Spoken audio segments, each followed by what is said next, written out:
we have to talk about your new frontiers.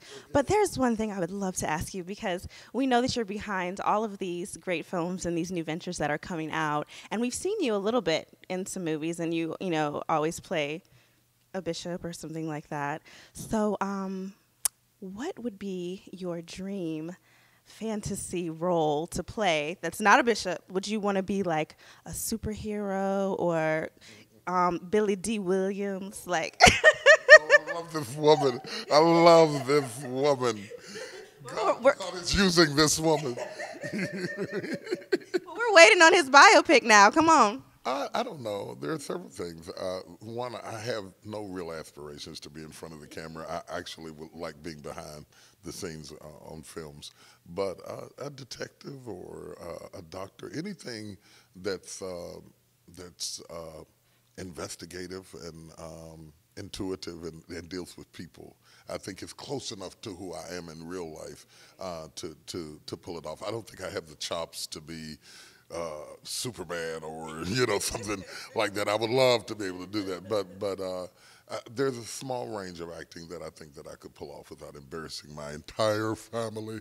If you've got 5 kids and they're my worst critic, say, "Oh God, Daddy, don't do that," So I have to be careful so I can still come home for dinner, Okay, so CSI Texas, maybe. Yeah, maybe. Possibly, right? Yeah, cameo appearance, I would watch it. Okay. Yeah, I would let you solve the crime. Well, if you get enough ratings, they'll let anybody be on TV.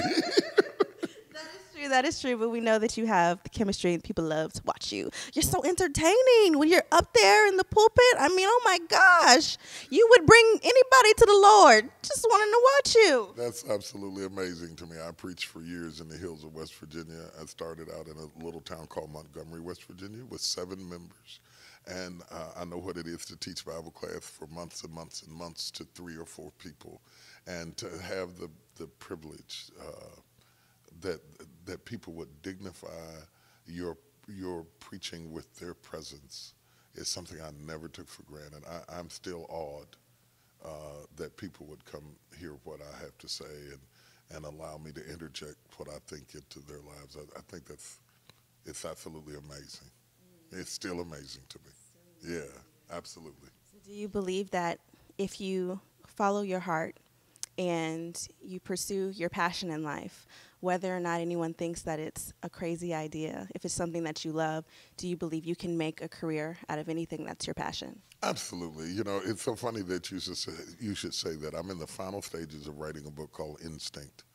And it is just about what you just said. It is about listening at your inner self and finding the instinct that it might not always be the educational or the experiential background that determines your destiny. I really believe, and I set out to prove in this book, that it is more about instinct than just intellect. And I think people do themselves a great injustice when they don't explore those inner instinctive things that God places inside of us. Well, I can't wait for that book. Coming Yeah. soon. And tell me about the show, your show. Yeah, Mind, Body, and Soul. That's it's great because I think it was me breaking out of a barrier that said, I'm a preacher, but I'm also a person. I'm a guy. I care about things other than communions and baptisms and funerals and weddings, like gun control and like the ecosystem and about life and about other people's careers and those sorts of things. And to have the privilege as a person of faith to be represented in the plethora of ideas that are projected over television is not only a privilege and an honor, it's a responsibility to let the world know that we were here. And that people of faith could contribute beyond the parameters of stereotypical ideas is something that I'm very passionate about.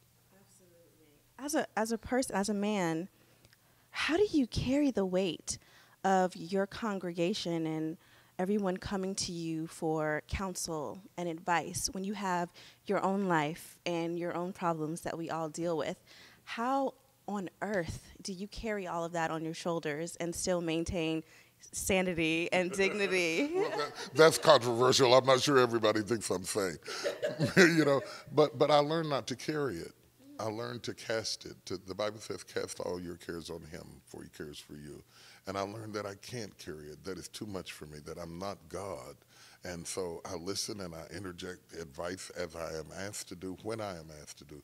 But to carry the weight of life is too much, and I cast my cares on him and trust him to do what I cannot do. And so my strength is understanding my own limitations. Who do you seek for counsel? Who do you talk to? I have a lot of people around me, but they're not famous. So when people ask me that question, the names wouldn't mean anything to you, because I say this all the time. Everybody great is not famous, and everybody famous is not great. And if we ever understand that clearly, I have lots of friends and family and mentors and all kinds of people around me, and have all my life, but they're not necessarily big names. Well, it's very believable that you have lots of friends because you're fantastic. You're so wonderful and intelligent and just fun to be around. I could just sit here like this and just go, so what's going on? I could talk to you all day. So this has been so enjoyable for me.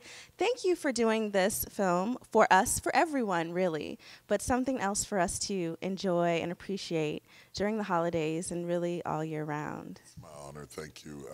I'm grateful to contribute and glad to be a part. I want people to go out and see Black Nativity. It is awesome, whether you're black, white, or brown. Trust me on this. Check it out. I'm T.D. Jakes, and you're watching Coco Fab.